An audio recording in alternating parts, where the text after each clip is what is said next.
Asking all legislators to please come to the chambers, and we'll begin the meeting.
Calling this meeting of the legislature to order. Ask everyone to please rise. Legislator Bill Gaylord will lead us in the pledge. All right, everyone, hand over heart. Join me by saying, I pledge allegiance to the flag of the United States of America and to the republic for which it stands, one nation, under God, indivisible, with liberty and justice for all.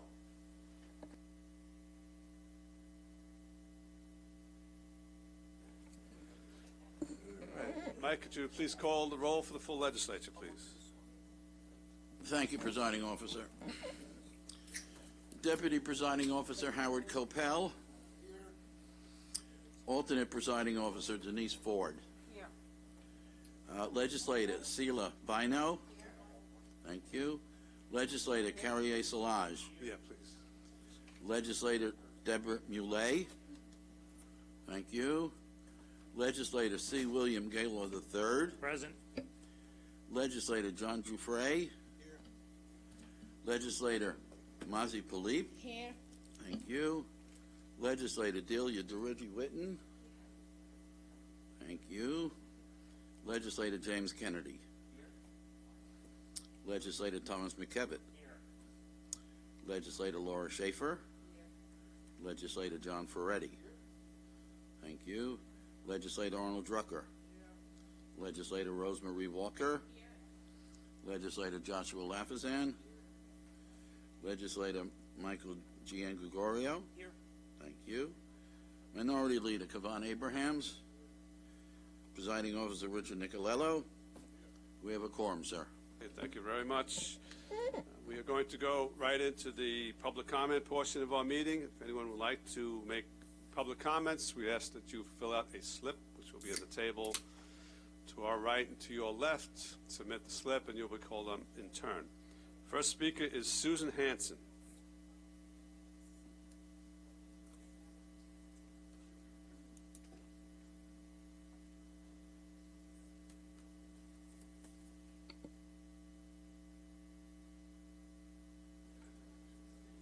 to press the button. Thanks. I spoke before this legislature in July and brought to your attention an organization that has uncovered questionable voter and election data in New York State and county databases, including Nassau County, that should shock you. The organization is New York Citizens Audit, and their website is auditny.com. In addition, they have sent each of you a summary of their findings and concerns. I hope you've all taken a look at it, and if not, that you will now. Today you are scheduled to vote on over 30 resolutions. I do not believe that any one of them is as critical as the resolution NYCA is proposing. Nassau County is one of 62 counties in the state of New York. Each of these counties maintains their own database containing registration records and voting history for every voter. The county data is transferred to the state, which maintains its own database, and the information is essentially duplicated for all 62 counties. In addition to county and state data, there is a third category, a report by the Secretary of State which publishes official election results. Theoretically, all this information should tie out. It does not. New York Citizens Audit obtained electronic copies of this data, and after extensive analysis over the past 2 years, has uncovered significant discrepancies and concerns, including with Nassau County. Over 61,000 Nassau voters were found in the state database that were missing in your county database. Over 26,000 of them voted in the 2020 election. The state database contained over 600,000 Nassau voters flagged as purged with no purge date. Nearly 14,000 of them voted. And over 100 Nassau residents that voted were older than the oldest living American as well. These findings and more are documented on their website, auditny.com. This body, the full Nassau County Legislature, has the authority and I dare say the obligation to review these findings and take the necessary corrective measures.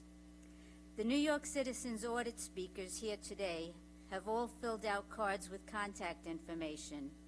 I would encourage each of you to reach out to us, and we can put you directly in touch with the Executive Director, Marley Hornick. Thank you in advance for your concern with resolving this most important issue. Denise Olexa.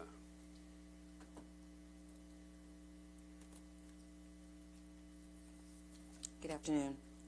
New York Citizens Audit is working with Andrew Paquette, Ph.D., also known as Dr. Art Zark, a brilliant cyber intelligence and cybersecurity expert. He discovered 4 hidden algorithms in the New York State voter rolls, also known as Nice Voter. The algorithms found in the databases link county voter identification and State Board of Elections identification numbers in such a way that it could be used as a third ID number, which then could be used to clandestinely tag and track records of interest, such as phantom voters. Every county official that Dr. Paquette spoke with about this subject stated they had no idea the algorithms existed. None had seen any sign of their existence prior to these findings. The algorithms perform no security function, and they were not designed to optimize database performance. Regardless, fictitious records and votes, cloned records, and deletion of records all violate the law. We know election fraud has occurred. There is too much evidence to deny it with any credibility. Whoever is responsible for the algorithms is deliberately or negligently violating the law on a systemic and regular basis. Dr. Paquette's findings about New York's voter roll algorithms were recently peer-reviewed and published in a scientific journal, the Journal of Information Warfare. What is most significant about this peer-reviewed article is it proves that the manipulation present in Nice Voter database right now is scientific fact. It may provide an explanation of the inaccuracies and irregularities. It proves a, quote, total loss of control, data breach, the most severe kind of data breach recognized by our federal government. The law says it renders the affected NICE voter database completely untrustworthy. It proves that New York Citizens Audit's research team's data is solid, reliable, and it can be replicated. It is not based on opinion or conjecture. It proves that New York State election officials certified provably inaccurate elections. They ignored New York Citizens Audit's notification of the 2020 election irregularities and proceeded to run and certify the 2022 election. This is against the black letter rule of law. We ask that you support this effort by signing the resolution for an audit of the New York State 2022 general election. For more information, please visit auditny.com. Thank you. Thank you. Julie Spanarelli. Hi, my name is Julie Spanarelli. I'm from Center Reach, New York. I'm a 28-year veteran math teacher. In the classroom, if I give out 35 tests, I get 35 tests. If I get 34, I'm calling you guys as parents. If I was to get 36 or 37 tests, I'd probably lose my mind. Well, I'm here as a volunteer from New York Citizens Audit, and I'm telling you I've seen mathematical voting irregularities. Under federal law, Title III, Section 301, there's two kinds of elections, accurate and invalid. Okay, there is no gray area. 2 + 2 = 4. It gets better. To be accurate, elections must meet extremely stringent standard established under federal law. Do you know who made the federal law? The Democrats back in 2000, and they were the election deniers at that point. In order for an election to be valid and therefore certifiable, the law specifically states an allowable error rate in federal elections. 1 in 10 million ballot positions, or 1 in 125,000 ballots. According to the Federal Election Assistance Commission, that is the legal standard. This rate is set at a sufficiently stringent level such that the likelihood of voting system errors affecting the outcome of an election is exceptionally remote, even in the closest of an elections. That's a quote. When it comes to federal elections, there are no honest mistakes. In New York's 2020 general election, it provided countless examples of how this standard was being ignored. With a claim of 8.6 million votes cast, the Board of Elections is allowed a grace regarding only 69 ballots. Yet the New York State voter database, the official registration record according to the law, shows 740,000 votes cast by registrations that are either illegal or invalid. If you're not familiar how data is collected, we have the county level, which sends the information to the state level, which sends it over to the Secretary of State. It looks like a triangle. Okay? All the numbers are supposed to add up. So when we send information from Nassau or Suffolk County, it's supposed to match the information at the state level and at the certified level, the Secretary of State. So I'm going to ask you specifically and give you some information about New York State. Do you know the difference between what Nassau County precinct vote tabulation counted versus what New York State Board of Elections counted? They had a 1,293 person voter discrepancy. They're supposed to be the same. Do you know the differences between Nassau County precinct vote tabulation and the New York State certified results? Again, they're supposed to match. It was 5,613. Do you know the difference that existed in vote tabulations between New York State Board of Elections and the Secretary of State? There was 6,906 people. People's votes are missing. I'm definitely not okay with that. Are you aware that Nassau County voter rolls maintained by the New York State Board of Elections demonstrate there are duplicate state board identification numbers? They're like Social Security numbers. It's one per person per life, whether you move in and out of towns, in and out of the state, and come back. Here in your backyard, there were 194,963 duplicate state board ID numbers, and 405 of these people voted more than once. According to the law, any voter's information that has to be purged has to have a purge date. Here in Nassau County, there are 600. Let me just finish. I'm sorry. Please sum up. Just remember, there's two kinds of elections here in America: accurate and invalid. There's no gray areas. But what I just showed you and what my friends have showed you guys, we had invalid elections. Please help us fix this for our future generations. Thanks, guys, for your work. Thank you. Thank you. Richard Clolery.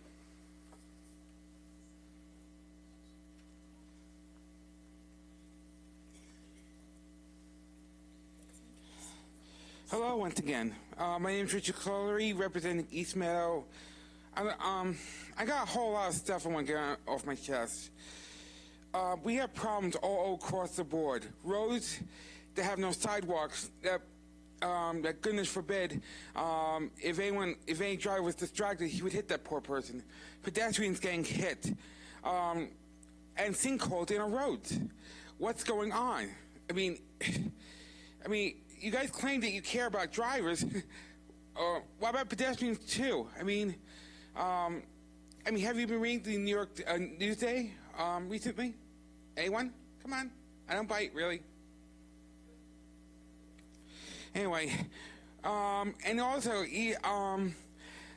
it's getting more unaffordable here in the county. I mean, housing prices have gone up, car prices have gone up, which means if ordinary people can't afford cars, what county do you have?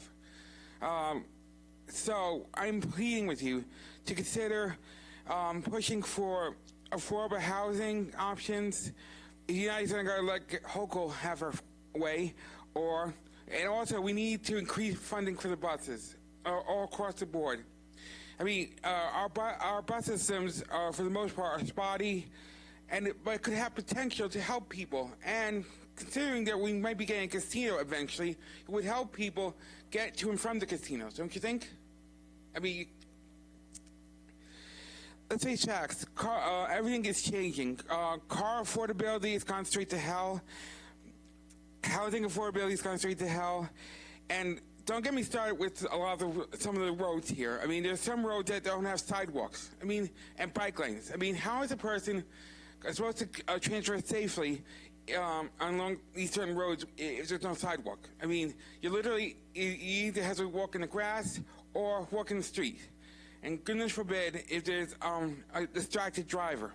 Which, believe me, it's much more likely to happen these days. I mean, more recently, as a matter of fact, just today, I heard about a lot of pedestrian accidents and a bike fatality because a driver hit a poor biker who was minding his own. And, well, that's all I have to say. Have a good day.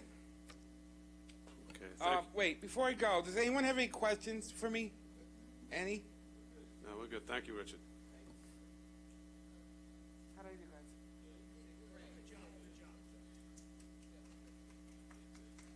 Georgina Cornago. Thank you for having me. I'm here to speak about the legislation of epinephrine in vehicles for first responders, the importance of its safety, and why it's so necessary for it to be in place. Suffolk County just had that pass, and it is imperative for Nassau County to pass that. First of all, epinephrine is a life-saving medication, and it is the only medication that will help stop anaphylaxis. 32 million Americans are affected with food allergies. 6 million children have food allergies. And I'll backtrack a little bit, sorry. My name is Georgina Cornago, and I run the Love for Giovanni Foundation, and I founded that foundation when I lost my son to anaphylaxis back in 2013.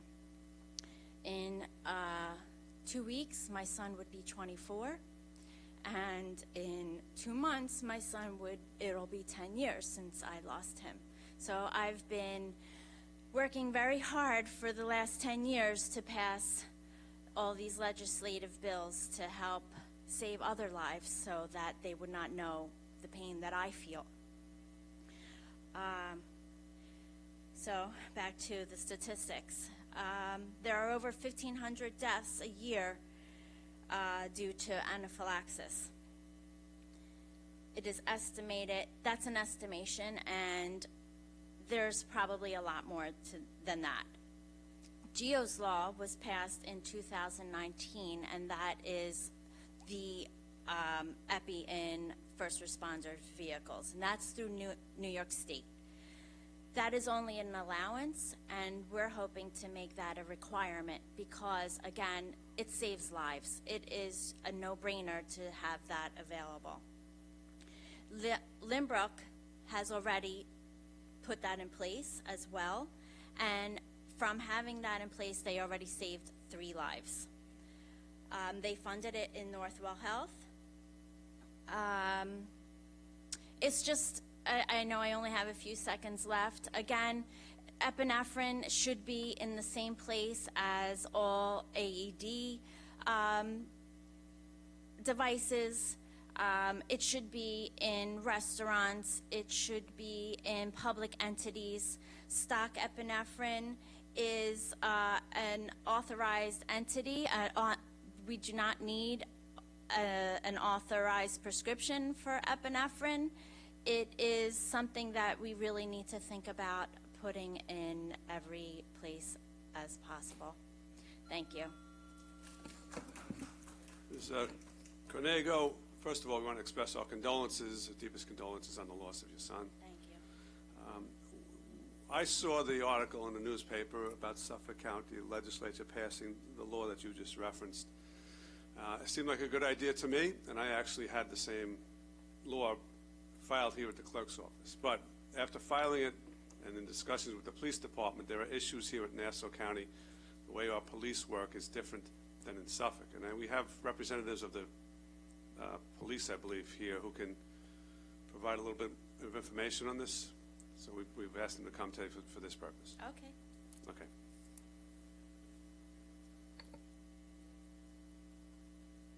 Hi, James Amelia. I'm the Assistant Director for the Nassau County Police Department Emergency Ambulance Bureau. Here in Nassau County, as opposed to Suffolk County, we have a paid full-time ambulance integrated with the police department that responds with the police officers on all their 80 cases. All our ambulances are advanced life support certified with a paramedic on board, and we carry epinephrine on every ambulance, and we are capable and willing to, we give it all the time. The need to have it in the police cars is less here than in Suffolk, where they may have to wait for volunteers to show up, and it can be a considerable amount of time depending on the location. We don't have the same geographic areas to cover here. Our response time is much greater, and we have that covered in the existing way our ambulance works within the police department. Okay.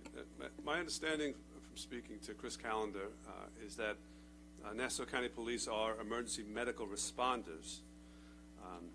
As emergency medical responders, they cannot on their own administer EpiPen. In other words, if someone is unconscious, they are not permitted to do that, the Nassau County Police. And that, in fact, they have 9 to 10 days of training in the police academy. To administer the EpiPen to someone who is non-responsive, you need to be an EMT, which takes 6 months of training. So our police, unlike Suffolk County, do not have the same ability under state law to administer the EpiPen. So it prevents a conflict, and as the officer just indicated, we have police medics here who, each one of the buses or ambulances is fully equipped with the EpiPen. So unlike Suffolk, we're faced with a different situation. You could put the EpiPens in the police cars, but the police are not permitted to administer it to a non-responsive person. So it has created a problem for us. Why is that? Why are they not? Because the police in Suffolk are trained EMTs. It takes 6 months of training to become an EMT, emergency medical technician. The police in Nassau County are emergency medical responders. They don't have the same training. They do get some training in first aid. It's about 9 to 10 days in the police academy. That's first. And secondly, in Nassau, unlike in Suffolk, we have an ambulance bureau. We have police EMTs, AMTs who will come to the scene fairly quickly. So we have a different situation scenario here in Nassau County. Okay, so can I? You want to say something? Yes. Sure. So. Yeah, we want to stay up to the. So in order to become epinephrine trained, it takes 10 minutes to get a certification on epinephrine training. Anyone can become trained on how to give epinephrine. We are all backed on the citizen law, the good citizen law, to give epinephrine. And anyone that carries epinephrine gives that okay to be given epinephrine if you are suffering from an allergic reaction from anaphylaxis. So I don't know. I So don't what understand the that. difference is here is what do the state regulations and requirements say about what a police officer can do? And Okay. since they are emergency medical responders and not EMTs, they would not be able to administer epinephrine to someone who's unconscious. They simply would not. They're barred by law. So in Suffolk, unlike in Nassau, each police officer is an EMT. So they are permitted by law to do it, whereas in Nassau County, they're not. Okay, so then can I ask you, so GEO's law was passed in 2019. Right. And in that law, it does say that all first responders are able to give epinephrine, and they are allowed to be trained and to administer, trained to administer. So within that law, doesn't that mean that every police officer or I am told that's not the case with respect to our police officers. This is the information I'm getting from the head of the union that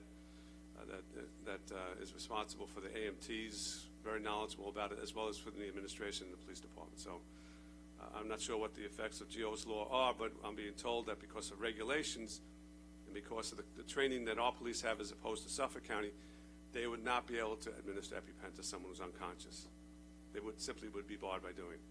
And again, the distinction also is that we have a full ambulance bureau who's every one of those ambulances fully stocked with the materials that make up epinephrine.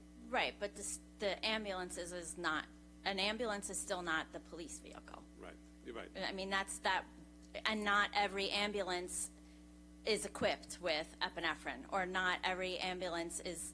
So there's EMT, there's EMS, right?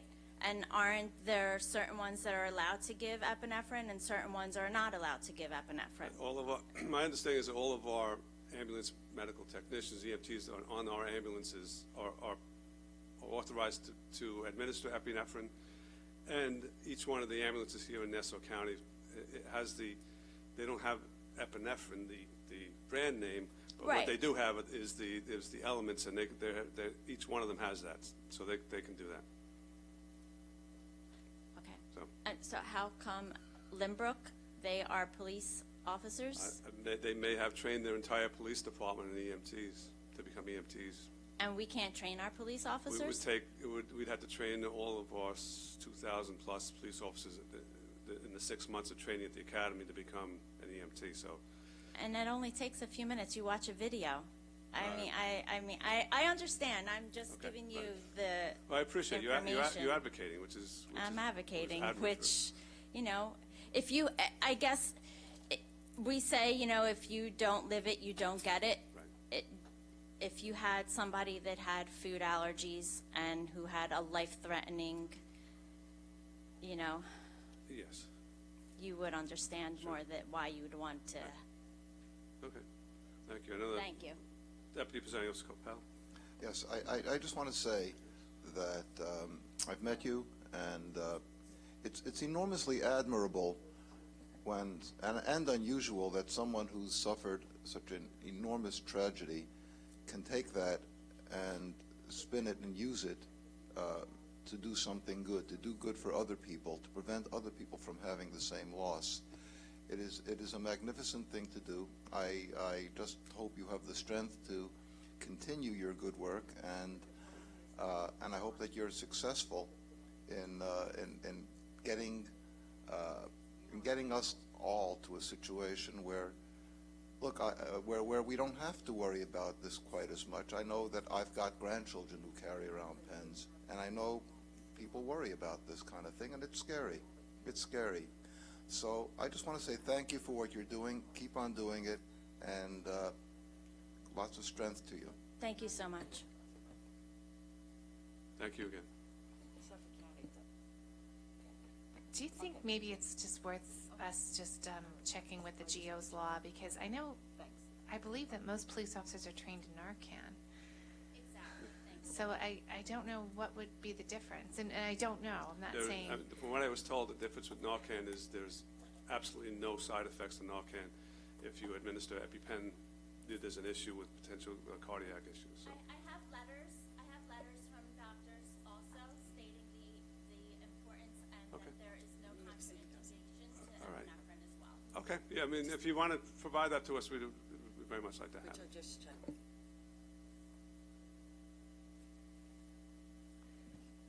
Excuse me, ma'am. Sorry, my condolences as well to you. But, you know, since we have a paid EMS, and I'm hoping that even our volunteer firefighters that are trained would have these EpiPens. But New York City, I just checked with my son, and the police department in New York City, I don't believe they don't have EpiPens in their cars either. They don't. They can, he told me that they can apply, if they find somebody who's non-responsive and they have an EpiPen on them, you know, then they are at that time permitted to apply, to administer the EpiPen. But New York City doesn't carry them either, and if they don't have them and if they're non-responsive, they just can't take an EpiPen and administer to that person either. So I think that it's an area that perhaps we need to look into to find out what we need to do to see if we can make this work. Because I understand my granddaughter, she has an EpiPen, yes, and it talks to you. So Yeah, she has the RVQ then. So even I would be able to administer because it'll tell me what to do, which is, you know, very helpful. But I think that maybe there are just some concerns with the EpiPens and very little comfort to you, but that I think we need to take a look at the whole issue with EpiPens and how do we make it so that hopefully it will be more accessible so that we could save the lives of many more people. I can read to you the section on, If you want to provide that to us, that's fine. But- Okay. Yeah. Okay. anything else? No, we're good. Thank you very much. And again, thank you very much for coming. Pearl Jacobs.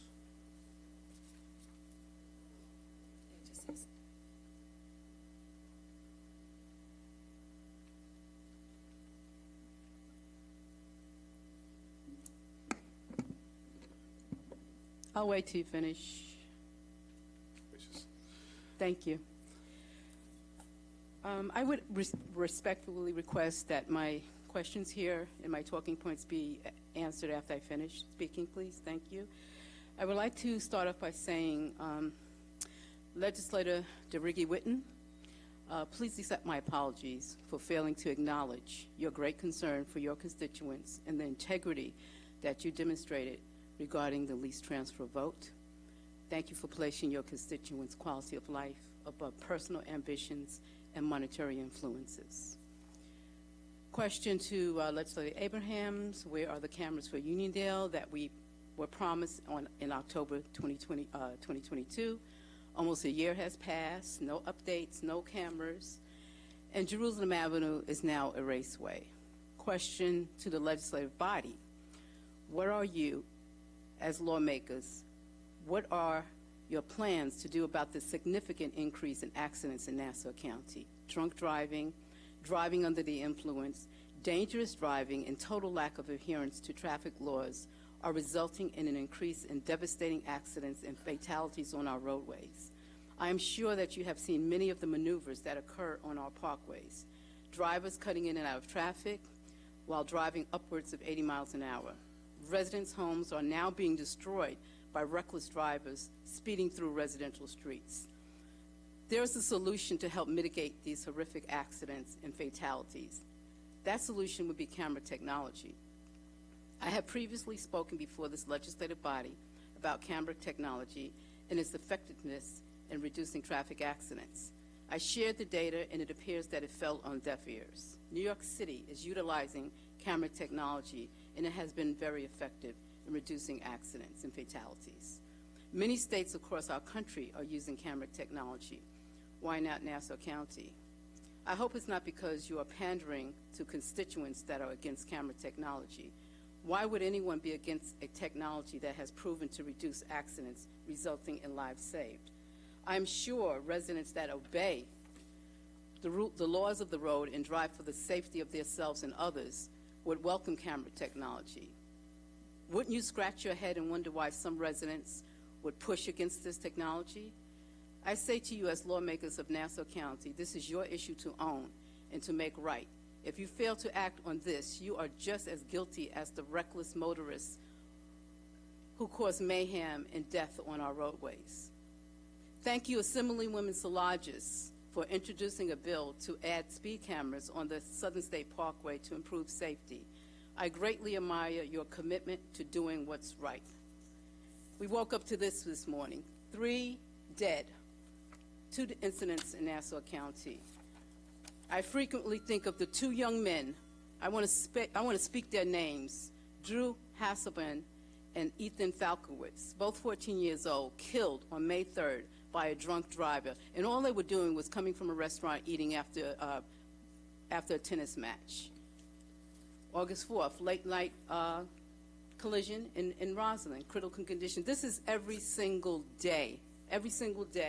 And I say again, as legislators, lawmakers, you are just as guilty as the people who commit these atrocities if you do nothing about it. Legislator Abrahams, can you ask my question, please, about the cameras on Jerusalem Avenue that we are still waiting for? And Yep. Jerusalem Avenue is now a raceway. Oh, okay. Is it okay for me to respond now? Yes, you may. Thank you very much. I appreciate you letting me respond. That being said, so I spoke to the commissioner over a month ago. His response was that basically he was pushing to get the installation of the cameras in 30 days. He felt like that should be able to get done. Obviously, you're telling me that the cameras are not installed. Well, I haven't heard any update. So you don't know. So you don't know if they're installed or not I installed. have no idea. No one has. I said no one has given me an update, or I do not know Gotcha. whether they were So installed. I'll follow up with the commissioner. Based off this email that he sent me on June 26th, I would think now that July 26th has passed that they'll be installed. So I will follow up with them to make sure. Your And next obviously question. they haven't been installed because they're still using Jerusalem Avenue as a raceway. Okay, they're cars are racing down I'm not there. too sure what cameras we're talking about now. Well, I'm now talking about. confused. Well, I'm talking about. We were talking about putting cameras on Jerusalem Avenue. We were talking What kind about, of cameras on Jerusalem Avenue? Well, we want cameras. That give Speed you cameras. speed cameras. Exactly. That's not the cameras that I've been talking to Commissioner Wright about for the last 3 years. I asked for both, and the cameras that promised by Commissioner Ryder, I would appreciate if you get back to me on that. Ms. Jacobs, I'm going to be very clear because maybe something's changed.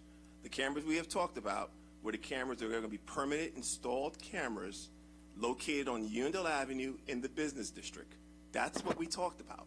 Okay, so would you expedite that or find out what's going with that, Yes, please? that's Okay. what I'm talking about. And Now, speed cameras, that's going to take an initiation of this legislative body and the county executive if it happened.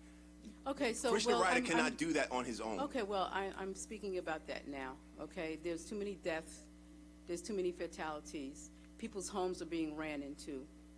This is absolutely ridiculous. Nassau County, New York City 2.0. Keep it up. Thank you. You're welcome. Chris Jacobs.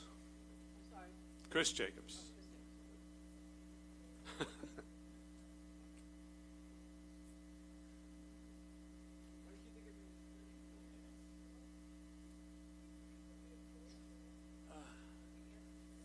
Good afternoon. Chris Jacobs, Uniondale, New York. About 2 months ago, I came and talked about the Martin Luther King Peace Park at the corner of Nassau Road and Uniondale Avenue, and it hasn't been touched. I know I had an extensive conversation with Legislator Abrahams about that. I took pictures of it yesterday on my way to Southern State Parkway, and you can see there's garbage overflowing with it. There's litter throughout the park, and the fence hasn't been touched since it got hit near Mother's Day. So I'm asking you, Legislator Abraham, it hasn't been touched at all. I mean, there's pictures right here I took yesterday on my way at 12 o'clock in the afternoon. So if I can get some clarification on why it hasn't been addressed. So the DPW, the Parks Department, are aware of it. Last conversation we had that it was basically securing the procurement. I envisioned that we might even be doing a contract for it today in our Rules Committee, but I envision we're going to be approving a contract relatively soon that's going to include the work to be done. Okay, so can you give me a time frame on when it should be fixed? I can't give you a time frame. Okay, so maybe. I can tell you that it's going to get done. I can't give you a time frame because we haven't even hired the contractor yet to do it. No contractor? No, that's what I just said. I know what you I just said that. So why are you acting surprised like I said no contract? No, because I just said we got to approve the contract in our rules committee. I just said that. Oh, you got to approve the contract for your committee. Yes, sir. Yes, sir. Okay, but this doesn't take a lot to fix. I mean, it's just a hit part right here. Well, how about this? You and I go out there, we get a hammer and some screws, and we fix it ourselves. Well, actually, this is not that hard to fix. I can give you names of you look on Google Maps, you can get a name of fence repair people. I'm kidding with you. I mean, it's not that hard. Nassau County got a lot of money. I mean, so I look at this part. Depends who you talk to. Huh? Depends who you talk to. Well, if we spend it correctly, we got a lot of money. Oh, if we yeah, spend it correctly. yeah. But Gotcha. like I said, I see Eisenhower Park is so beautiful. It's very nice. They keep it up for the concerts, and I go past this somewhere Sun State, look like crap on a stick, but it's okay. But no one's saying it's okay. I mean, what I'm saying is that it's going through the procurement process to ensure that the fencing and the repairs are done. That's what I'm saying. Oh, okay, and that's for the upkeep for the litter and the trash, because actually the trash is overflowed, and it's always overflowed on an everyday basis. It doesn't get picked up. I'll show you the pictures when I submit them. That on both sides of it, on the Nassau roadside and so one of the initiatives that I would like to try to do, I'm not too sure I'm going to have the ability to do it because the procurement and the CRP process may go longer, is secure the cans with the lids. The problem becomes in our best efforts, and this is my conversations with some of the park workers as well as the park supervisors, is that when the trash overflows at a very fast rate, faster than the collection can get there to do it, and then the wind comes and then blows the trash everywhere. That's usually, it's not what people are doing. No, yeah, some people may be dropping their trash, but the trash is overflowing, and because the trash cans are not large enough and don't have the proper lids on them, the trash is then blowing everywhere. That's what I hear as the issue that comes. So one of the initiatives I would like to do was to be able to develop a CRP, and why I say I'm not sure I'm going to have the time to do it is because I have to develop the IMA and the CRP with the town of Hempstead to be able, with the sanitation district to be able to try to resolve it. And I don't know if it's going to be able to reach that amount of time, but I'll start the process, and then I guess, from there, we'll see where it goes. Oh, okay, because I was under the impression that it would have been fixed by now, being in August, and I brought the issue up in June. What issue we're talking about? We're talking about I'm talking about the trash cans. The trash can and also the fence being repaired. I mean, to see it and then see the other parks throughout Nassau County, they're beautiful parks, and then to see this one that honors Martin Luther King be left to languish is troubling, because, I'm of the mentality of this. Wherever I go, I care about Nassau County. I care about all of Nassau County. And so if there was a park, and no matter any of it, I frequent Mignolo every day commuting. And if I saw parks not here, I would speak on that too. So, it honors Martin Luther King. It should be fixed in an expeditious thing, in an expeditious time frame, as Eisenhower's kept in pristine condition, especially during summer concert series time. So, these are different little issues we have, and hopefully we can work together for a better solution. To be fair, and I know you're looking at it through a lens of as a Uniondale resident. And no, I'm looking through an issue as a Nassau County resident because I bring up issues about all of Nassau County. Well, then, as a Nassau County resident, you would know that there's been several repairs at Eisenhower that go way past the time. I can't hear you talk. Go ahead. There's many repairs that happen at Eisenhower, as well as parks in Legislator Nicoletto's district and Christopher Morley, as well as all throughout the county that have gone much longer than what we're talking about at MLK. Yes and no, because I go to Eisenhower Park to do my walking all the time, and especially during the summertime. Now, during the wintertime when it's lighter, because I do walk in the winter also, it does take longer. But during the summertime, it's expeditiously fixed. Kids play in that park all the time. People, misrepair things. Girls get knocked down. They're done in less than a week. And so I know the park. I can tell you, the only reason I remember this, Chris, is because I remember there were issues. I used to bring my kids to Eisenhower Park all the time, and there was repairs for the playground because some of the cushion mats were in disrepair. And maybe Legislator Ford is nodding her head. It took years of complaints and stuff to get those mats changed. So, I mean, I hear what you're saying. Yeah, I hear what you're saying too. And if you're looking at it through a lens of Uniondale, that's okay. That's what you should do. No, I look at it. But what I'm saying is the parks needing attention is across the board. I agree with that. We as legislators are working as expeditiously as we can to ensure everything gets done as fast as possible. But I wouldn't say it's fair to use the phrase languishing when you're talking about MLK, because you should have used that phrase when those playgrounds were in disrepair at Eisenhower Park, as well as some of the repairs and the pool repairs that legislator Nicola had waited on for years, I remember, at Christopher Morley. Well, language is language, and based on the fact that if something Okay, is so, in disrepair, but you're it should be saying it in a fixed. phrase like Uniondale's being penalized. Not necessarily. Oh, okay, so make sure I Uniondale understand. has always been at the back end of things, and I know it for a fact. Well, but not in this case, though. no, well, like I said, certain parks get preferential treatment during times, and I get that. But however, to have something not even be touched since Mother's Day when it got hit, then that leads. I didn't see whether they inspected it or not. Yeah. I mean, it's a simple repair. Then keep by it up. by your criteria, then everything is languishing. No, it should be by your criteria, the representative. By my criteria, we are working as expeditiously as possible to get it done. Okay, well, I'll hold you to that, and I'll be seeing you soon. All right. I'm going to submit this. Absolutely. Thank you. Mita J. Meriday.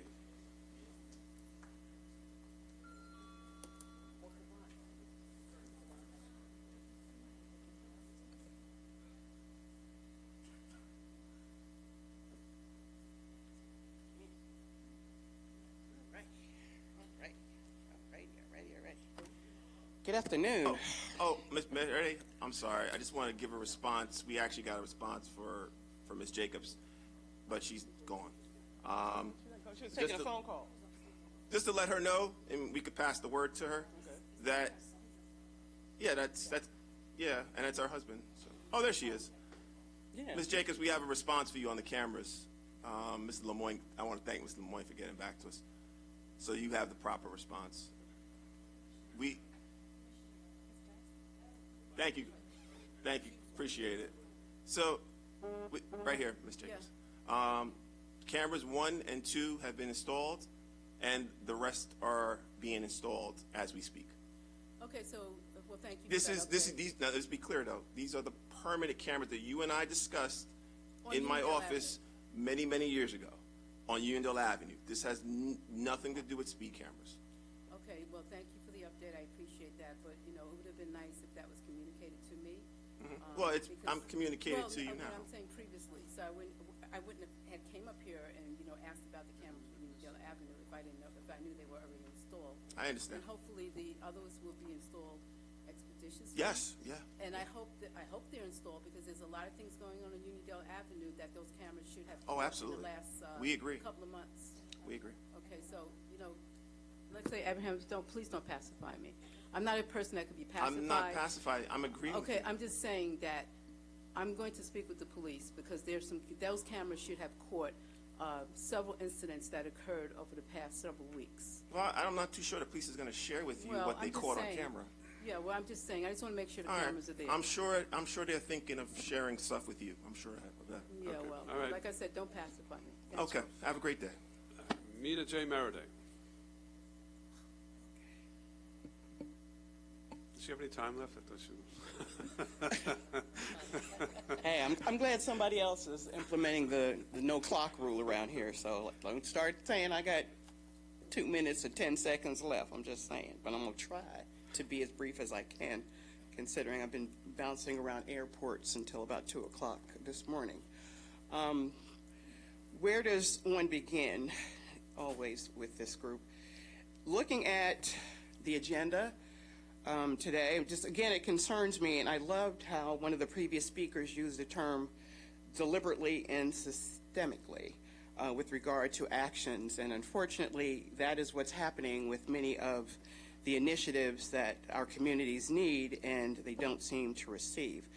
So, starting out, a literature review within humanities and social sciences communications speaks to the issues, the ongoing issues that many of us have in fighting against the casino. And the fact that the SAND signed with a lucrative spa organization, I'm all for a spa. With 4 herniated discs and 2 bulges in my back and shoulder tendonitis, as I stand here in pain and continue to try to come and to bring some reason and rationale to where the estimated $3.3 billion in this budget for Nassau County goes, when I see communities of color and our communities, our veterans and our young people who continue to be somewhat or progressively deliberately and systematically and systemically left out of the resource base.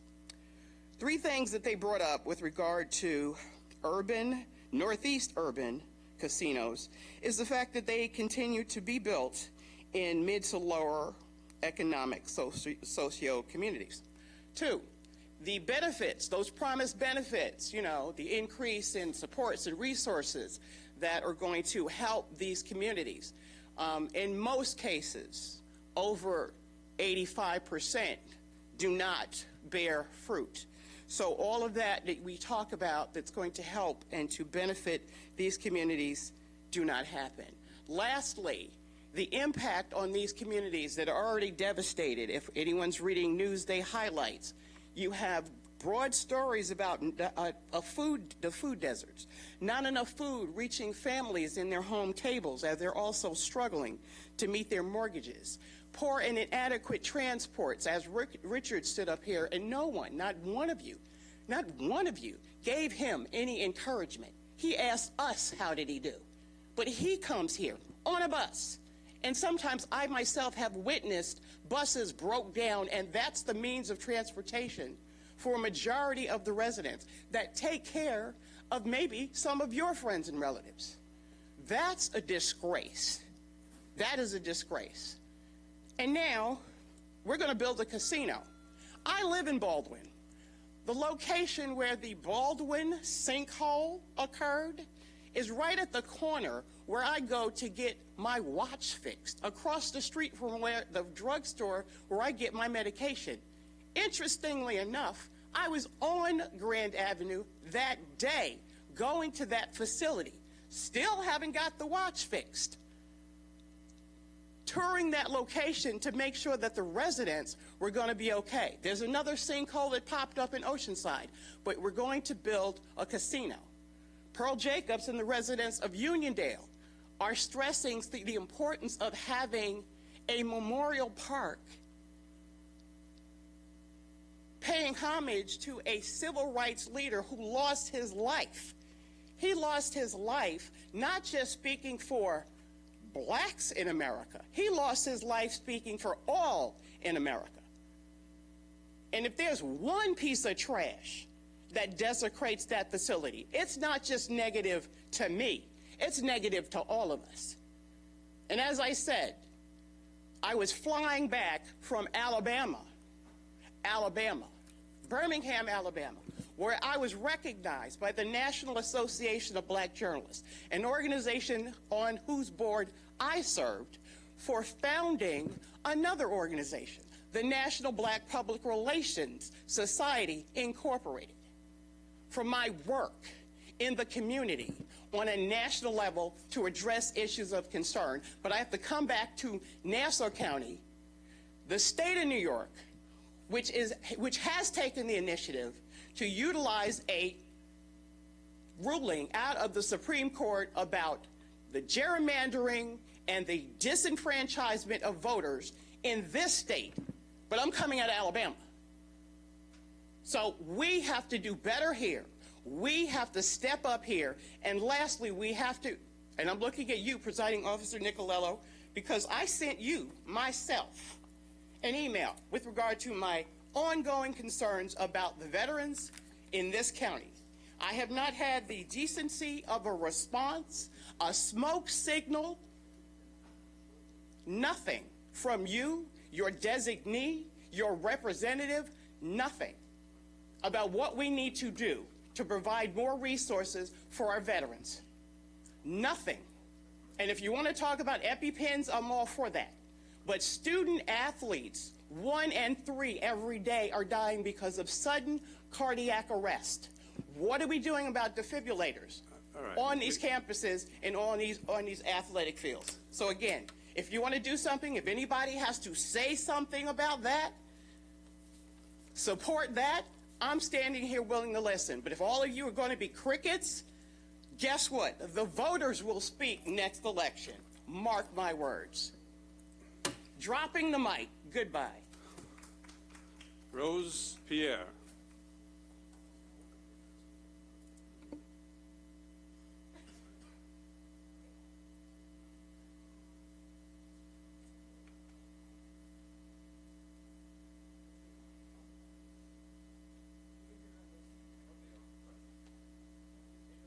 Good afternoon.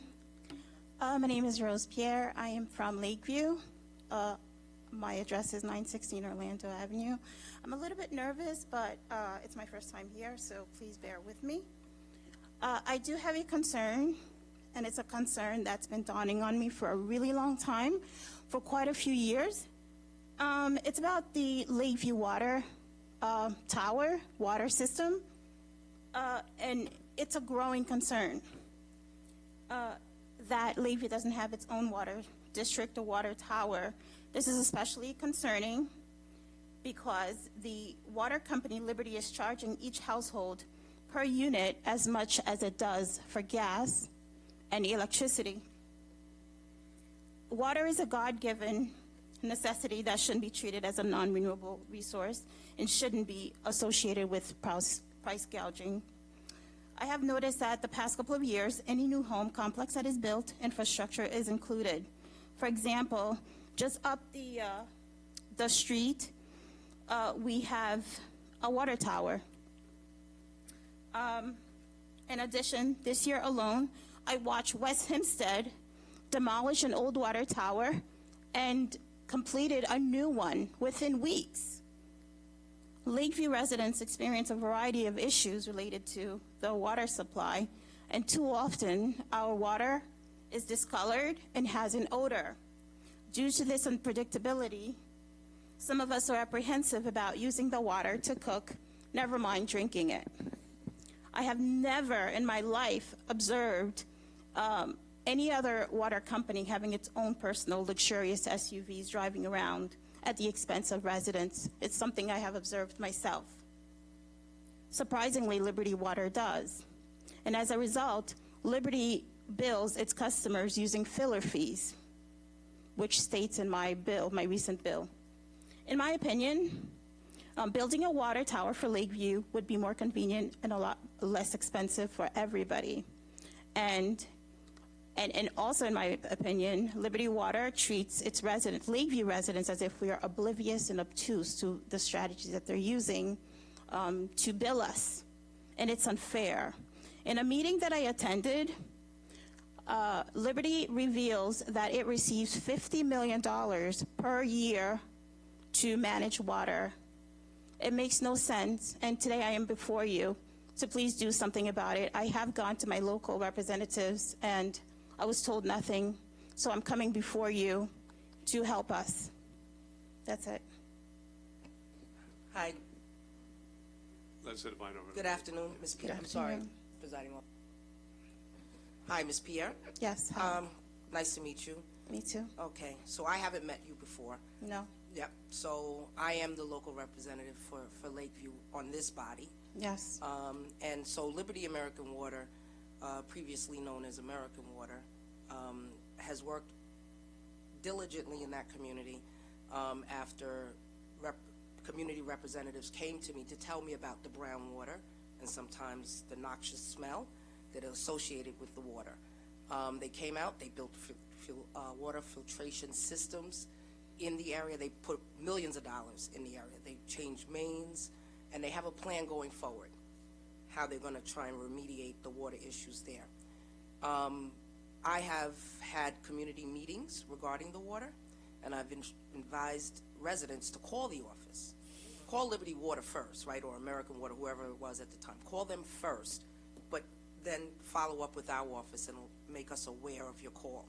And then what we do is then call Liberty Water to just make them aware that we know what's happening, and we track the call to make sure that you receive some level of restoration or mitigation of whatever your issues are in the community. I would ask that if you have any open calls to Liberty Water, that you then make me aware of them. And any neighbors that you might be communicating with, advise them of this process, because we do want to be a part of assisting in making sure that you have clear, drinkable water. The area in itself, not just Lakeview, but Malvern and some of the other surrounding communities deal with brown water as well. And so it's a concern, and we are monitoring it. I don't have any direct authority to rectify, but I've been able to along with a lot of your great leaders locally there in Lakeview, been able to work to make sure that they invest for the purpose of giving you the clear water. And if there's something else that we need to do, I want to make sure that we get it done, okay? In terms of their fees, I do know that there is going to be a Public Service Commission hearing. I met with Liberty Water regarding what increases that they're looking for. And, you know, as far as I'm concerned, it's a no-brainer for me that, you know, until everyone can say they have clean water, I can't see an increase at this stage. And I want to coordinate with the community so that they have all the information about the Public Service Commission hearings so that they can attend and have their voices heard. I intend to attend alongside you in support of making sure that the rates are as reasonable as possible. And unfortunately, they're not as reasonable. I would literally look at my gas bill, and I would look at my electricity bill, and literally per unit, I'm getting charged as much as that for water. And it's a God-given resource, and I feel that, you know, a non-renewable resource we can never get back, but water keeps coming back. And so I have a friend who lives in Westbury, literally paying $50 to $60 per 5-6 months, but we're paying $200. My last bill was $272 for 1 month because we have to water our plants. We have to, you know, keep play in the water. We have children as well. But Liberty Water, you know, even though they are taking some measure to solve the problem, I have seen them. However, they are using this as an excuse to up the price even more. And I live in Westbury, and so I agree totally that I'm benefiting from more reasonable expenses as it relates to water. And so it's not lost on me. And that's why when they last tried to have an increase, I used my platform to go out and speak against the increase. I sent a robocall across all of Lakeview and West Hempstead and the unincorporated portion of the village of Rockville Center, and implored all of you to come out and stand with me when I spoke against that increase at the village of Malvern. So, and unfortunately, it was held in the middle of the day, and a lot of folks didn't come. So, but I do agree that the costs are outrageous, and I personally, a couple of weeks ago, asked that senior staff get Liberty's budget for me because I wanted to look at exactly what was their revenue versus their expenses for mitigating any of these brown water issues, and they don't correlate, right? No, absolutely not. Their revenue's still up here, and those costs and any other costs that they would banter about is down here. So I stand with you and I agree with you. So I want to organize with you a little bit offline about how we might work together to have our voices heard. So in addition to that, is it possible that we get our own water tower? Because I do notice in one section of Lakeview, there is, in the ground, there is, I guess, waterworks, and the infrastructure is there. And so I think if we were to get our own water tower, then Liberty would be angry, of course, because it would lose out on money. However, it would benefit us as a community trying to improve ourselves. That's a lot. That's a very involved process, and I'll talk to you offline about the differences between the village of Westbury having a water company, their own water provider, versus what's happening over in Lakeview, Malvern area. I don't want to hold up any other speakers, but I would enjoy having this conversation with you offline. I'm going to have someone come and get your contact information, and I'll be in touch within the next couple of days. Okay, thank you. Thank you for coming down. Thank you.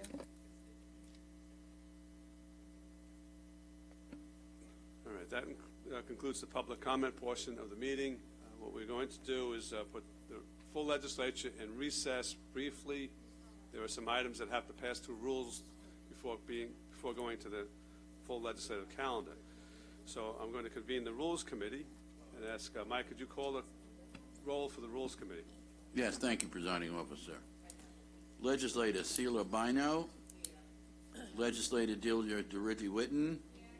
Ranking Member Kavan Abrahams. Legislator Laura Schaefer. Vice Chairman Howard Copel. Chairman Richard Nicolello. Here. We have a quorum, sir. Okay, thank you very much. Need a motion to suspend the rules. Moved by Legislator Schaefer, seconded by Deputy Presiding Officer Copel. All in favor of suspending the rules signify by saying aye. Aye. Those opposed? I'm going to call these items together. Clerk, items 243, 244, 246, 247, 248, 249, 250, 251, 252. Motion by Deputy Presiding Officer Copel, seconded by Minority Leader Abrahams. Yeah. Any debate or discussion on the items on the Rules Committee agenda? Hearing none. Any public comments? Hearing none. All in favor signify by saying aye. Aye. Those opposed? Carries unanimously. I'm going to recess the Rules Committee now. It's going to come back later on after the full legislature for contracts. Didn't we just vote? We just voted.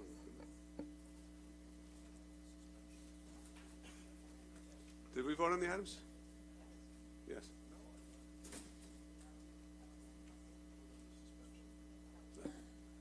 All right, if we didn't vote on the items, then I'm going to call for a vote on the items that we called a moment ago. Any debate or discussion? Hearing none. All in favor? You're on rules, yeah. All in favor? Signify by saying aye. Those opposed? They carry unanimously. Now I'll put the Rules Committee into recess. I have to find the legislative calendar. I'm going to call the consent items. These are items that went through committees 3 weeks ago, and it's been agreed by the majority and minority that no further debate or discussion is needed at this time for these items. Item 3, Ordinance 44. Item 5, Ordinance 46. 6, Ordinance 47. 7, Ordinance 48. 8, Ordinance 49. 9, Ordinance 50. 10, Ordinance 51. 11, Ordinance 52. 14, Ordinance 50. 14, I was making this mistake. 14, Resolution number 149. 15, Resolution 150. 16, Resolution 151. 17, Resolution 152. 19, Resolution 154. 20, Resolution 155. 21, Resolution 156. 22, Resolution 157. 23, Resolution 158. 24, Resolution 159. 25, Resolution 160. 26, Resolution 161. 27, Resolution 162. 28, Resolution 163. 29, Resolution 164. 30, Resolution 165. 33, Resolution 168. 34, Resolution 169. 35, Resolution 171. 36, Resolution 172. 37, Resolution 173. 38, Resolution 174. 39, Resolution 175. 40, Resolution 176. 41, Resolution 177. 42, Resolution 178. Motion by Deputy Presiding Officer Copel, seconded by Minority Leader Abrahams. Any debate or discussion among the legislators? Hearing none. All in favor signify by saying aye. Aye. Those opposed? That they carry unanimously. It's going to move to the appointments. There's 2 appointments. Resolution number 166. It's item 31. It's a resolution confirming the appointment of, actually, I'm going to call item 31 and 32 together, Resolution 166 and 167. These are resolutions confirming the appointment by the county legislature of Daniel J. Lang and James Moriarty to the Board of Directors of the Nassau County Regional Off-Track Betting Corporation. Motion by Legislator Ford, seconded by Legislator Giuffre. Okay, now those items are before us. Is there any debate or discussion on those items? Presiding Officer, I don't know, you had an opportunity to meet the two gentlemen that are joining the OTB board? Yes, I mean, we've known Mr. Moriarty for decades as, as public service. Mr. Lang, I don't know if Mr. Lang is here. He is. You want to come up to the microphone, please?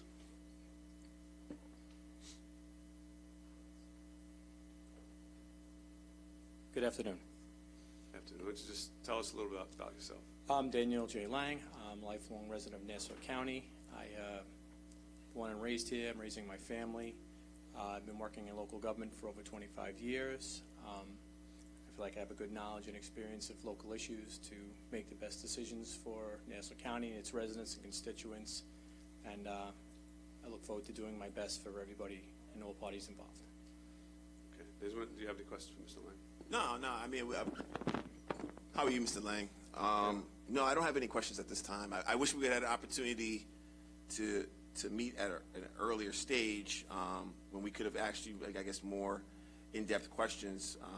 But today it would just take up too much time from the meeting. But we apologize. Unfortunately, we're not going to be voting for you or Mr. Moriarty in the affirmative, just because we haven't heard from the board in terms of the direction in the past, and as well as just not having a chance to actually dive in and speak to you as well. So I wish you nothing but the best of luck, and also wish you nothing but success, and I wish nothing but success for the OTB board as well. Appreciate it. Thank you. You're welcome. Okay. Thank you very much. Mr. Moriarty, my understanding, is away, so unfortunately he can't be here today. So, Legislator Ferretti. Dan, just wanted to be the first to congratulate you on your anticipated appointment. I've known Mr. Lang and his wife, who serves so well for us in the Levittown School Board for a long time, and you're both incredibly important members of our community in Levittown, and I know you're going to do a great job, so congratulations. Appreciate it. Thank you. Okay. All right. Thank you, Mr. Lang. Thank you. Thank you again, everybody. Right. Any other debate or discussion? Hearing none. All in favor signify by saying aye. Aye. Those opposed? Passes by a vote of 12 to 7. Congratulations, Mr. Lang. Let's see. We'll go all the way back to the beginning of the calendar. The first item is a local law to amend Section 1704 of the Nassau County Government Law of Nassau County in relation to years of service as a volunteer firefighter. Motion by Legislator Walker, seconded by Legislator Drucker, to open the hearing. All in favor of opening the hearing signify by saying aye. Aye. Those opposed, the hearing is open.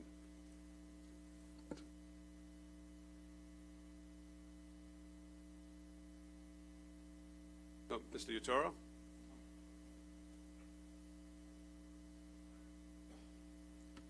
Good afternoon. This proposed change or amendment is it goes hand in hand with retention and recruitment within the volunteer fire service right now, which everyone's aware is a difficulty. We've made some inroads and made some good strides with the new Nassau Bravest website, which is actually functioning very well beyond our expectations, which is good. However, it has a cascading effect when it comes to hiring fire communication technicians and fire marshal trainees.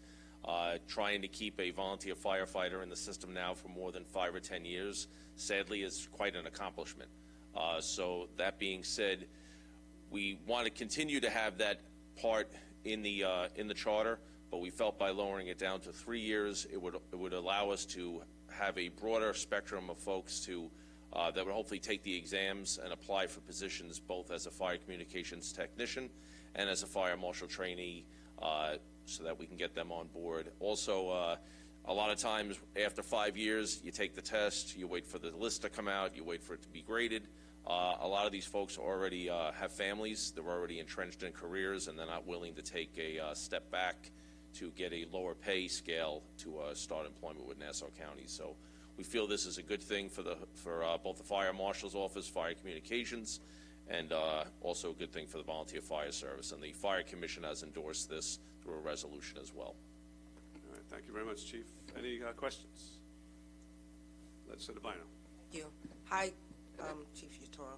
One question: have we looked at the salaries that we're currently providing for these jobs, and also tried to make some kind of amendment to them? From my understanding right now, the salaries, they're awaiting a confirmation of a new contract with the Civil Service Employees Union before they approach that subject. But it is something that's been discussed with the county executive's office and his staff, and they are in agreement that we need to raise some of these salaries to attract good candidates and keep good candidates. Awesome. Okay, good. Thank you. Legislator Muley. Hi, Chief. I'm certainly in favor of this, but I just have a question. After they join your service, do they still have to maintain a membership in their local fire departments? Yes, just the other part is to clarify is they would have to have 3 years of service in a volunteer fire department in Nassau County to sit for the civil service examination, and then at time of hire they would still have to be an active member of a volunteer fire department in Nassau County to be brought on board. Okay, thanks for that clarification. Okay. All right, any other questions? No? Thank you, Chief. Appreciate it. Any public comment?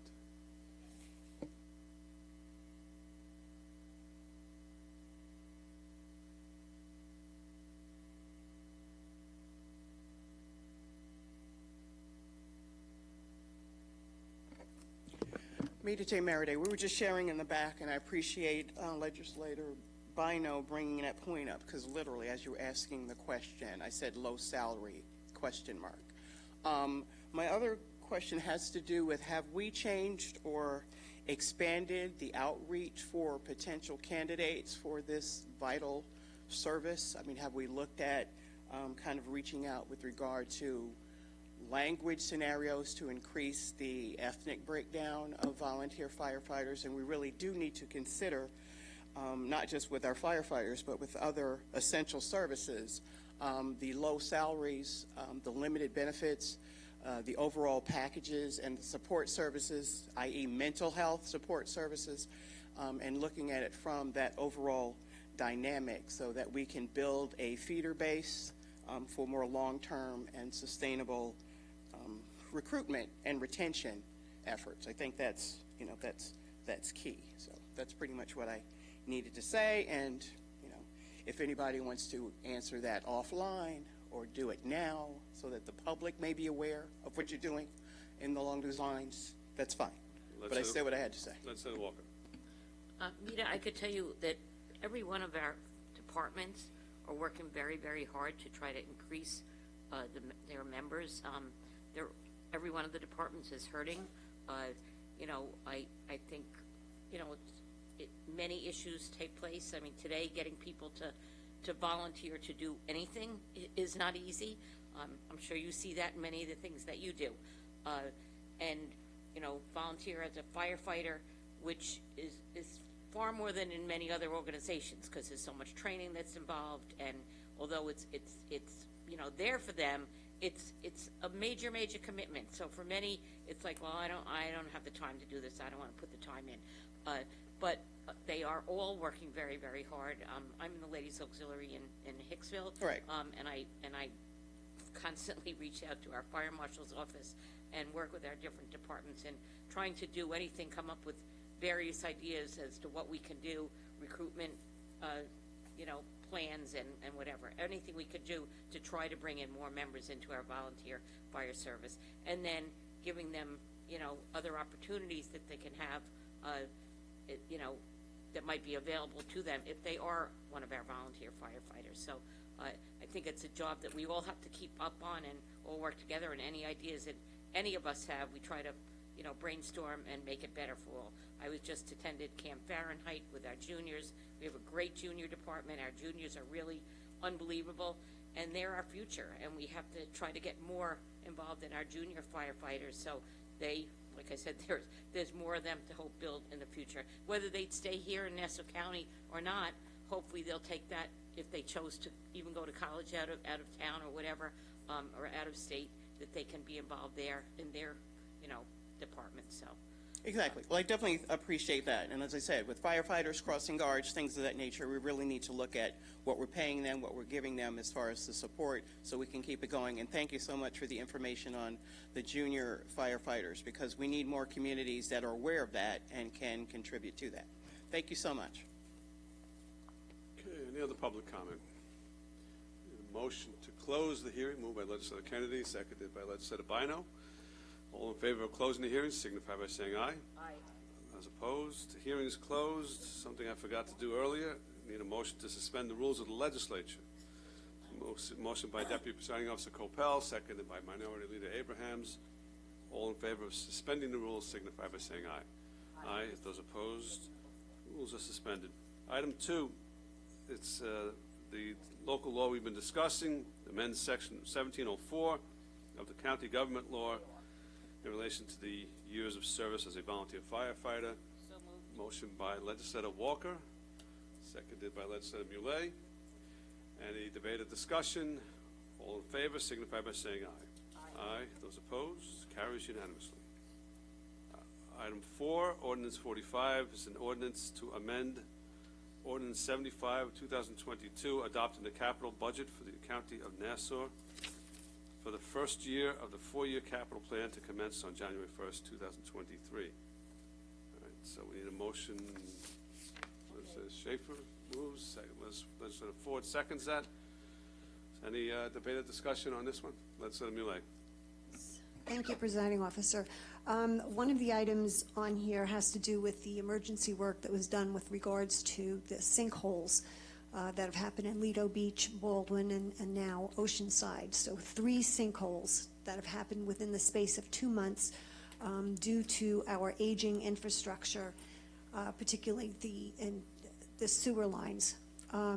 This is something that every single one of us on this dais needs to advocate for in terms of making sure that our sewer lines in particular and all of our infrastructure is attended to, because sinkholes are going to happen in every single district if we don't get a hold of this.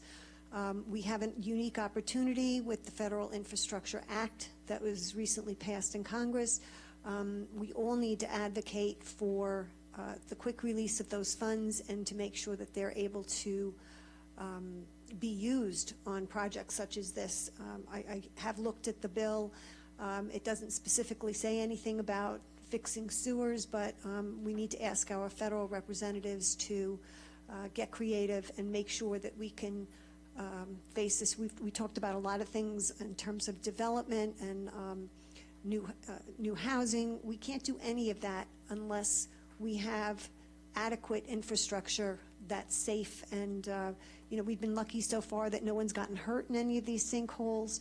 There's been tremendous inconvenience, certainly for the residents and businesses that have had to deal with this, but it's going to continue to happen. And so I ask all of, I'm absolutely in favor of this, but I ask that all of my fellow legislators to, really think about this and think about how best to address this, because it's going to be a real problem. Okay, well, thank you. Let's DeRidgewood. I just recently also attended a rally for Christopher Morley Park Pool. There does seem to be a public outcry to fix up this pool to make it a much more attractive pool than it was prior, so that the attendance would hopefully go up.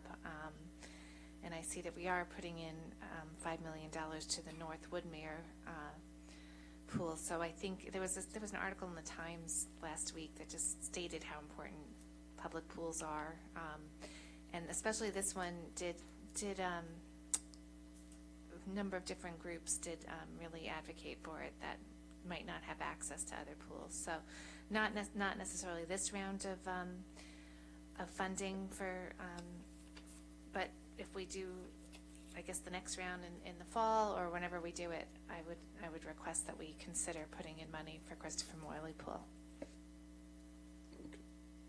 Thank you. Anyone else? Legislator Drucker. Thank you, Presiding Officer. I got a couple questions for Ken Arnold. Ken, how you doing? Two items. One is the debacle known as the Family and Matrimonial Court. I see another $17 million. Where are we at? I mean, from the outside, because I was just there recently, it looks like it's done. I don't know what the inside looks like. Can you tell me where we're at on that situation and what the $17 million is for and when it will be finished? So the family court's ongoing construction. We have litigation with a number of other parties. We are working still on the inside of the building. The outside facade needs to be revisited. There were issues with the initial construction of the outside facade. Some of the money that you see today is for that. Some of the money is for other things that are change orders that need to be addressed. The hope is that some of this money will be recovered during litigation. Currently, the project should be finished sometime in 25. 25. Oh, my God. That's amazing. Thanks, Ken. Okay. The rebuild of the second precinct. So we got a bid, $33,575,000. That's an adequate or an accurate bid that should encompass everything? So currently, the department just finished the review of that bid. We also finished our review of the disclosures associated with the company. Under the declared emergency, we'll be looking to issue a notice to proceed this week, and that contract will come to this body for approval at the next leg session. Yes, VRD had built 2 of our precincts to date. They were a competent contractor. We see no issue with them. Because that was a building that was old. So it was a building that was probably built in the 60s. I'm being asked to describe or to report. Are you aware of what kind of resources and updates and modernization the new building will have in it? The new building is identical to the existing new buildings we built at the 8th, the 1st, and the 4th. It's the same layout. Everything's the same. The only difference is it's going to be made out of concrete block, not pre-stressed concrete panels. So it's going to be exactly the same buildings. And the concrete blocks is better, or? Because of expedition, moving this contract along and supply chain issues, pre-stressed concrete panels would tie us into one supplier for the duration of the project. Concrete block can be built by anybody. So we had more flexibility on schedule to go that direction. Do you have any ballpark timeline on this build? That contract as bid is for 12 months. 12 months. Okay. Thank you, Ken. Legislator Ford.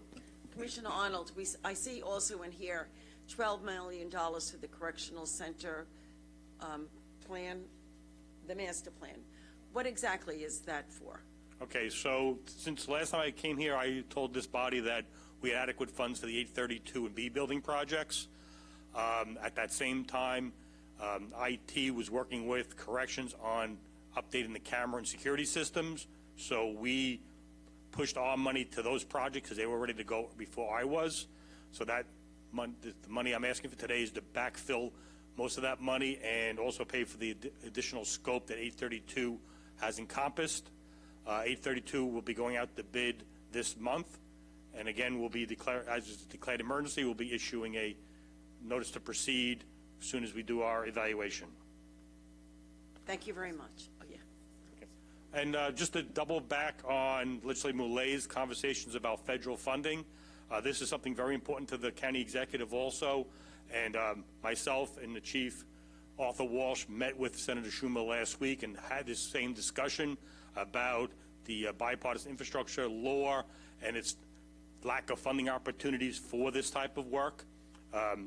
Currently, most environmental wastewater work is a loan program through New York State EFC. That's where this money is getting filtered. We discussed the importance of grant opportunities or principal forgiveness within that program to help fund this type of work. because wastewater, both collection and treatment, is not a direct path of grant applications as the current infrastructure law is written.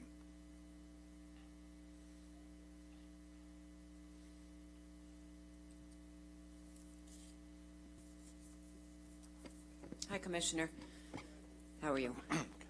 Just a quick question for you, because I don't remember the last time we spoke about this. The Rockaway Avenue reconfiguration in Garden City. Is that something different than the plan we've discussed previously, or we're just moving forward with that? This is by the high school? Yes. So that's still in design. I think we've met with the village, or meeting with the village to finalize that. I would expect the construction funding to be included in the 24 capital plan. Okay. Thank you. Legislator Phillip. Thank you. I also would like to see the next capital plan to include the pool at the Christopher Marley Park. Okay, that's a conversation I have with the county executive and the Parks Commissioner. I mean, I construct, I don't determine what we build. North Woodmere, that's an active pool leak that we're addressing, and I work closely with the Parks Commissioner on that project, but Morley, that would be a conversation I would ask you to have with the administration. Okay, thank you. Just an update since you're here. The playground at Christopher Morley, when will that be finished? I was up there about a month ago. It's off full ongoing construction. I have not had I've been tied up with a couple minor other issues running around the county. Right. I'll get you an update on that. Okay. And you have, it should be within the next, hopefully. Of other projects in the works as Yes. well? The paved trails and some of the courts as well? And we just started the Wantor Playground, I think, last week also. That's ongoing as we speak.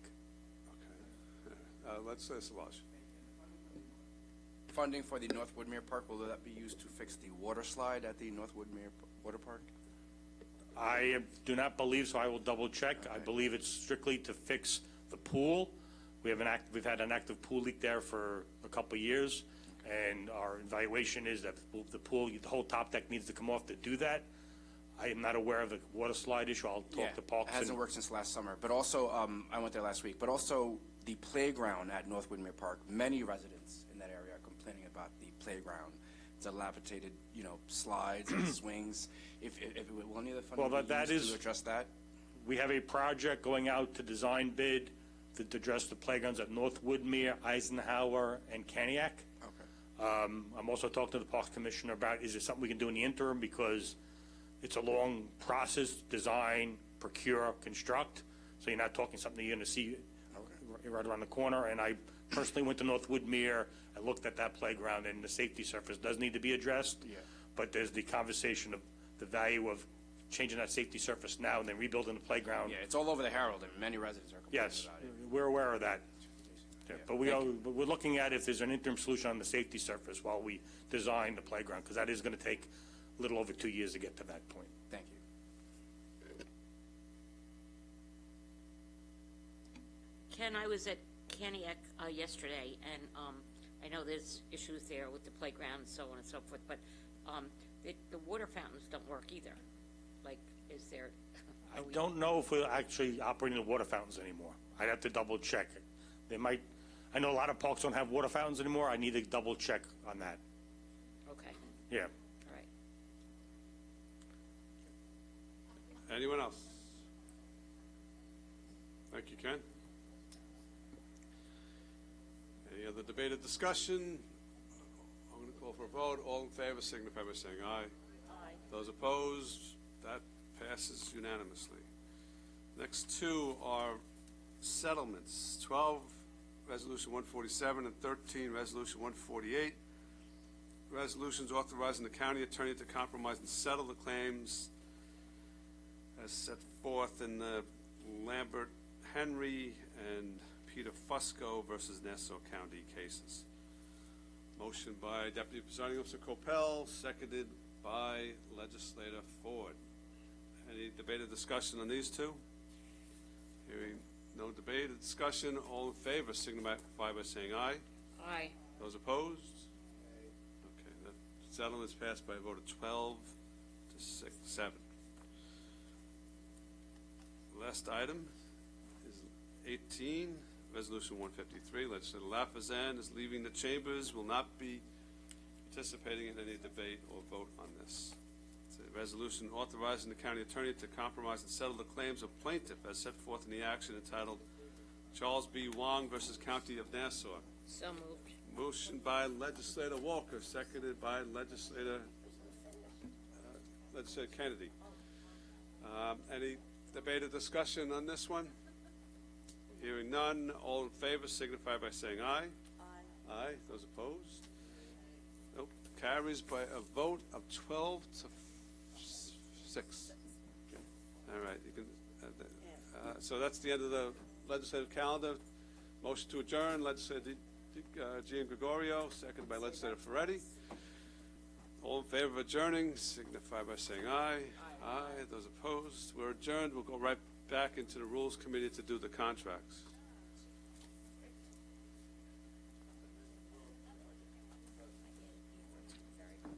Okay. Okay. Yes, I just want to quickly say.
I'd like to call the Rules Committee back into order.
calling the Rules Committee out of recess.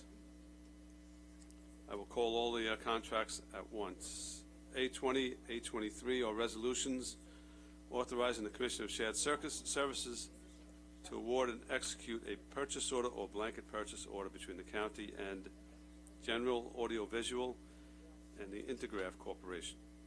E94, E95, E96, E98, resolutions authorizing the county executive to execute personal services agreements between the county and the lower office of Vincent McNamara, Sokoloff Stern, David McAndrews, Jacobs Project Management. Motion by Deputy Presiding Officer Coppell, seconded by Minority Leader Abrahams to place those contracts before us. Before we move on to hear the actual contracts, we need a motion to untable B13, a resolution authorizing the county executive to award and execute a contract between the county and the Land Tech Group, and E42, a resolution authorizing the county executive to execute a personal services agreement between the county and Cash and Associates. So we need a motion to untable. Deputy Presiding, Minority Leader Abrahams makes that motion, seconded by Deputy Presiding Officer Coppell. All in favor of untabling those items signify by saying aye. Aye. Those opposed? They are untabled. So let's start with the Information Technology Contract A20 2023 with General Audiovisual.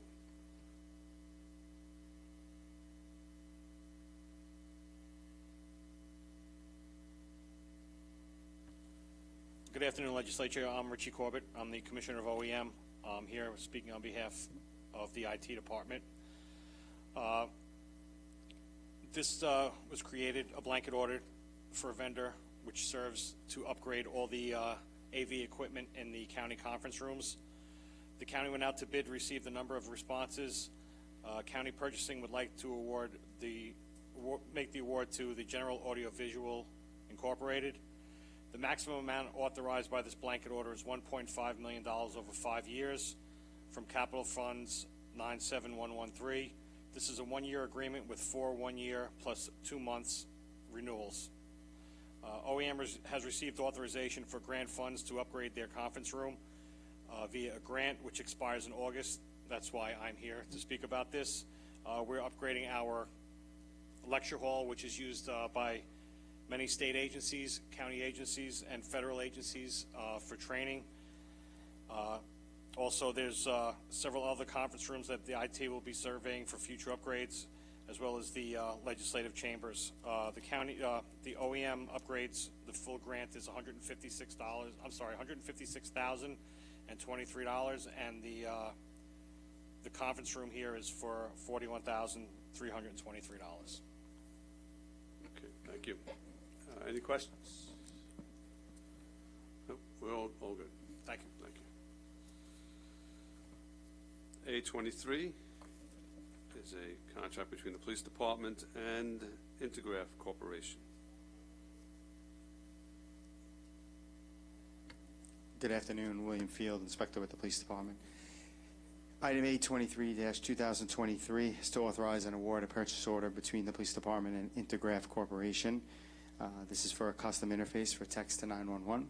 The interface will automatically transfer text messaging data directly to the Police Department's current computer-aided dispatch system. The maximum amount authorized under this purchase order is $106,417. I don't know if this is something that you would know, but is there any plan to increase staffing at 911? My understanding is they're concerned with staffing levels now, and they're concerned that with this new feature that there will be even more work for them.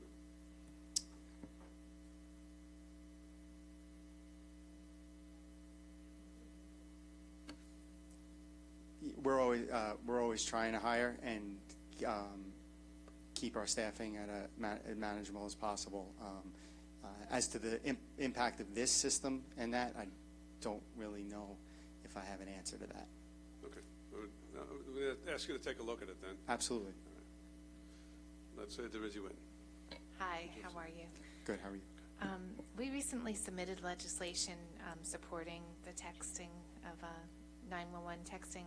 As you know, we have to do it by September 15th, which is actually within the 45-day limit now. So it's sort of urgent that we, make this known to the public. Do you know if the equipment that you're talking about purchasing through this is going to be accessible to different languages? Should we want that? I feel bad. I'm sorry. I know you might not be as informed about it. That's something we have to look into.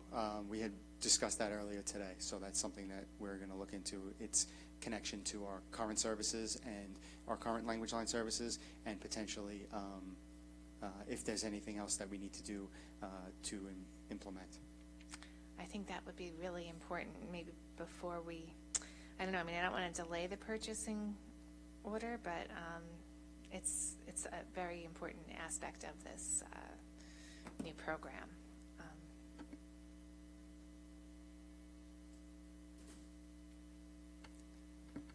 Could I request an update as soon as possible regarding that? Absolutely. Yeah, if you could let us all know. All right, and Deputy Bureau Director of Communications Bureau Karen Broom is here with me too. And this system is kind of separate from that, but this will interface to get the 911 actual text message directly into our computer dispatch system, so we can get that to the police officers and first responders as quickly as possible. There is no transcription or anything like that. Right. But we are going to absolutely look into the language portion of it.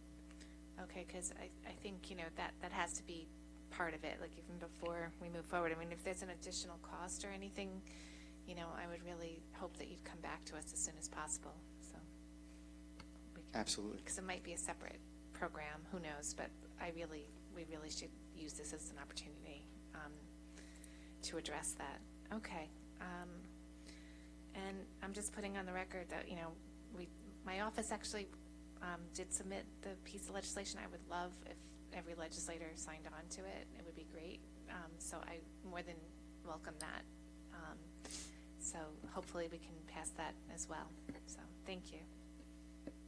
Okay, all right. Thank you. Any other legislators? Thank you. Appreciate it. The next item is with TIPFA, and it is for contract with David McAndrews, E96.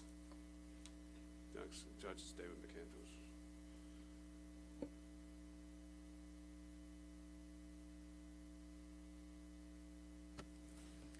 Good afternoon. Mark Mullen. I'm the General Counsel of TIPFA. Judge McAndrews has demonstrated that he is undoubtedly qualified to serve as a judicial hearing officer at our agency.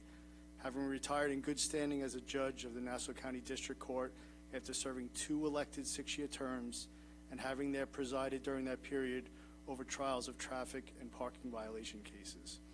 He has been appointed as a judicial hearing officer by the county's administrative judge, and additionally, Judge McAndrews was fully vetted by the Judicial Screening Committee of the Nassau County Bar Association in 2010, 2013, 2016, and 2017, and on each occasion determined to be well qualified to serve as a judge. Thank you very much. Any questions? No? All set. Thanks again.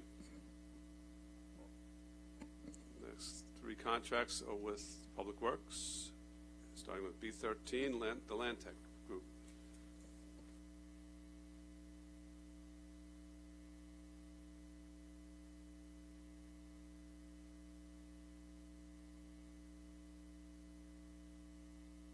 Ken Arnold, Public Works.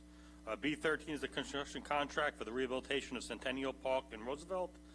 This is a total refurbishment of the park. 6 bids were received. Landtech was the lowest responsible bidder at $4.54 million, 3% below the engineer's estimate.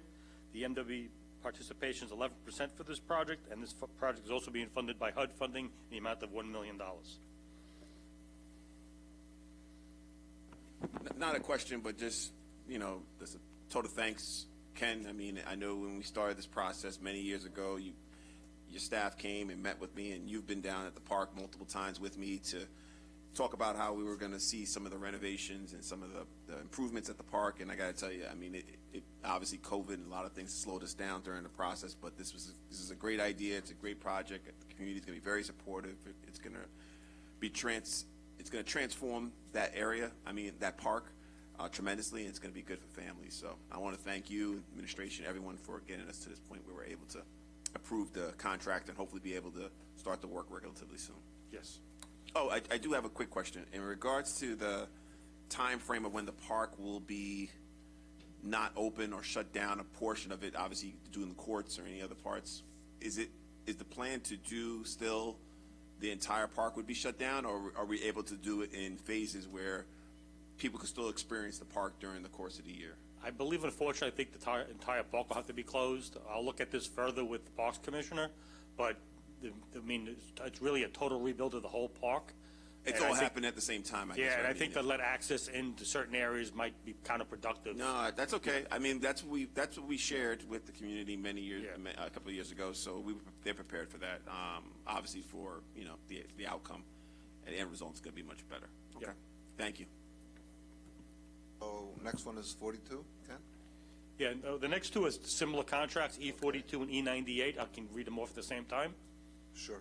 So they're both on-call construction management contracts for my buildings unit.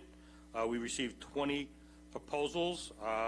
The department decided to pick the 9 highest ranked firms, which Cashin and Jacobs are 2 of them, and the contract cap is for $1 million. You've had previous contracts come across this body on the same item.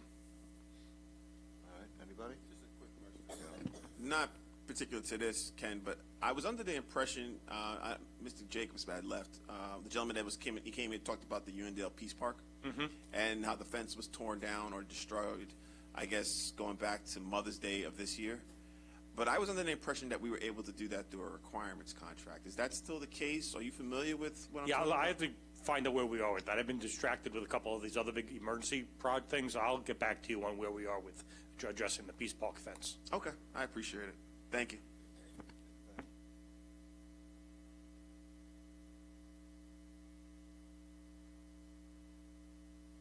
County Attorney. The next, the last two are 94, 95 with the County Attorney.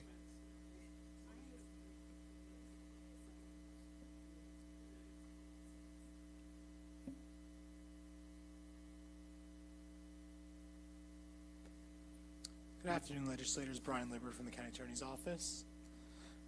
Here presenting 2 contracts. E9423 is a contract for legal services between the county and the law offices of Vince McNamara. This was competitively bid.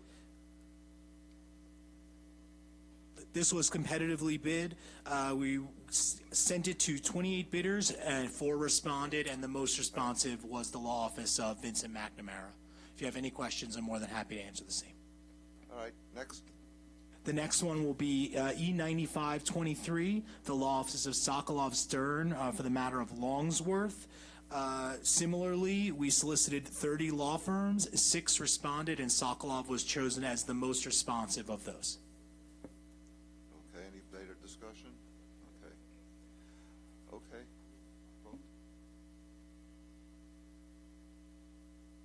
Thank you. Have a good day. All right. So I guess all these items have been called. Any public comments?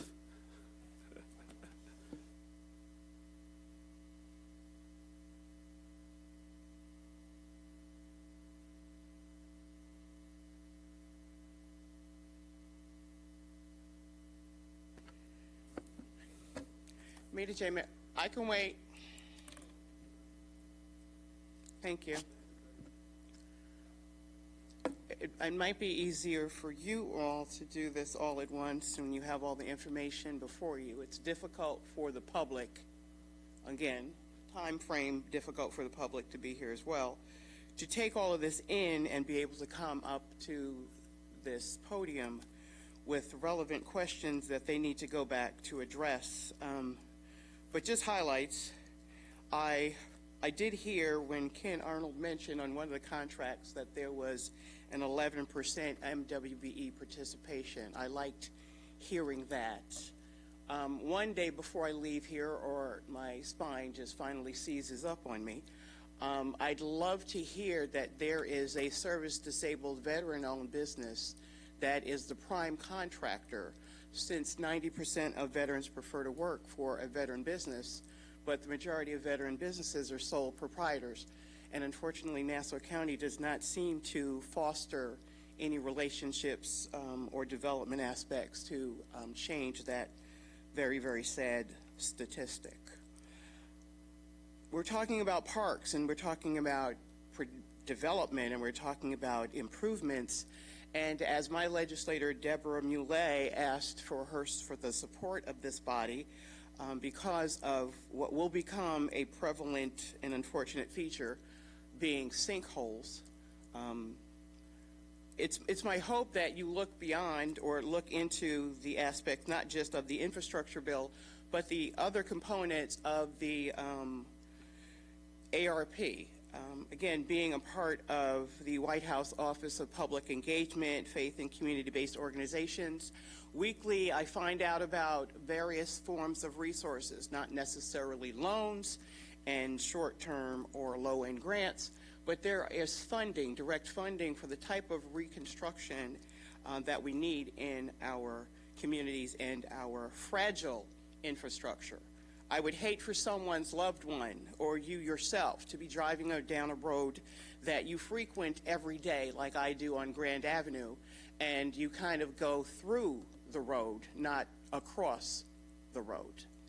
If we don't address it now and we have to wait so that a parent has to come here and talk about their stand on EpiPens and to be commended that they're still coming forward even though they lost a child. Let's try to address these issues in these contracts and these initiatives in our communities beforehand.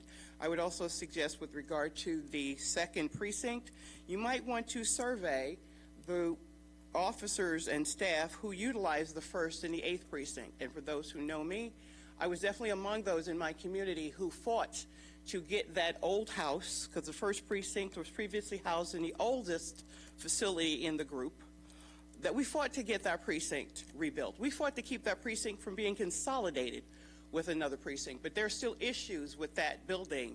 So I'm hoping that there is discussion with, again, those who are in those facilities to do that.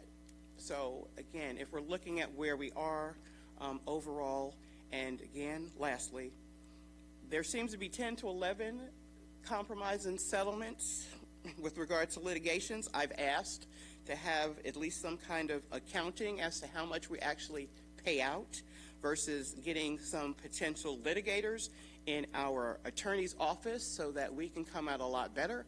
And maybe we address some of the issues that may cause individuals and organizations to sue us to begin with to bring that down.